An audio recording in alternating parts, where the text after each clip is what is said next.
Good day everyone! Andito na naman tayo sa ating channel, Baday Fly PH. Mag-comment at mag-react. Edo Manzano may papatutsada sa CONAS at ipapaliwanag ni Attorney Gwenna Ganson kung ano ba talaga ang basihan sa pagboto sa impeachment ni Sara Duterte. Ito na nga mga kabaday, no, ang sinabi ni Edo Manzano. Ang sabi niya dito, I am not green, yellow, pink, purple, orange, or whatever color people want to box me in.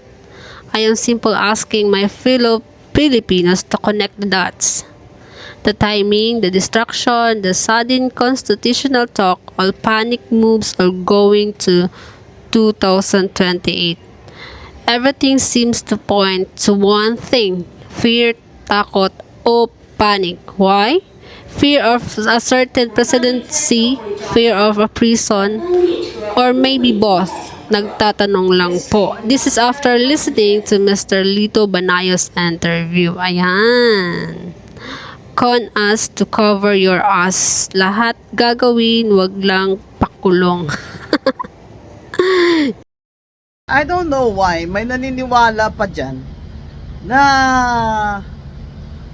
makakakuha ng 16 votes ang anti-Sara team sa Senado. The Constitution is very clear. The senators have to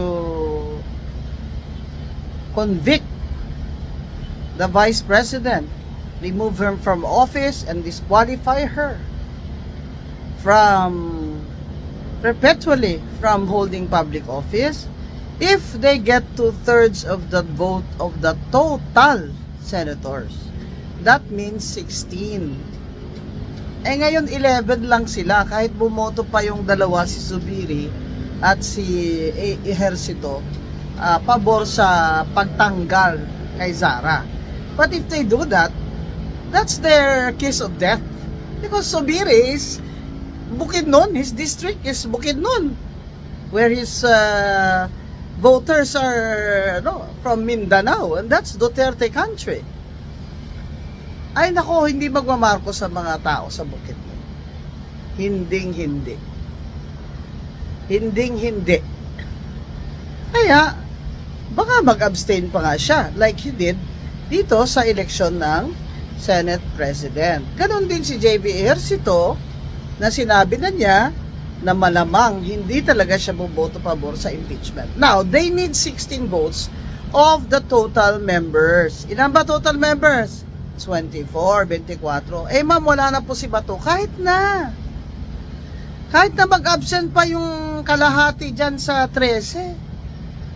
Counted yun sa total number of senators na dapat makakuha silang 2/3 or 16. 16 nga, kulit nyo eh.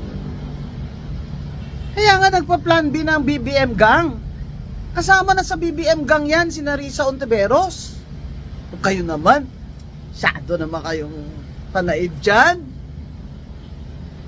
Kasama na yan sila sa BBM gang. Kaya ang plan B nila,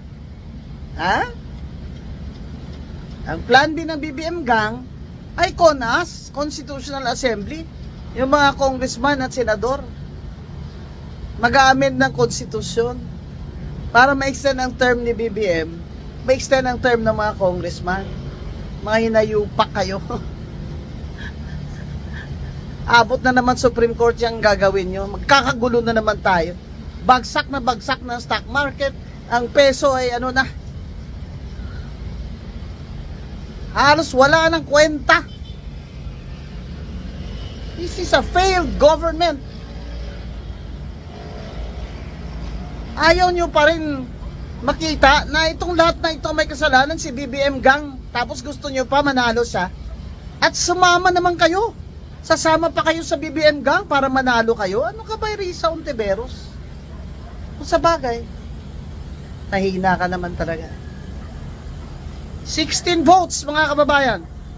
Hindi nila makukuha yon. Kaya magpa-plan B sila ng CONAS, these assholes. Protesta tayo dyan araw-araw.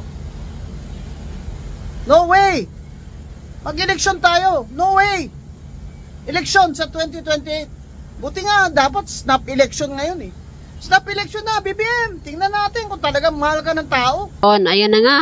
At dito lang tayo mga kabaday. At ngayong araw na ito ay rest day ko. At nag-ano lang ako ng video. At huwag niyong kalilimutan, mamaya pala ay may hearing about sa flood control project sa Blue Ribbon Committee. At hanggang dito na lang. Paalam. Bye. At don't forget to subscribe my YouTube channel, Butterfly PH. At mag-like na rin. Salamat.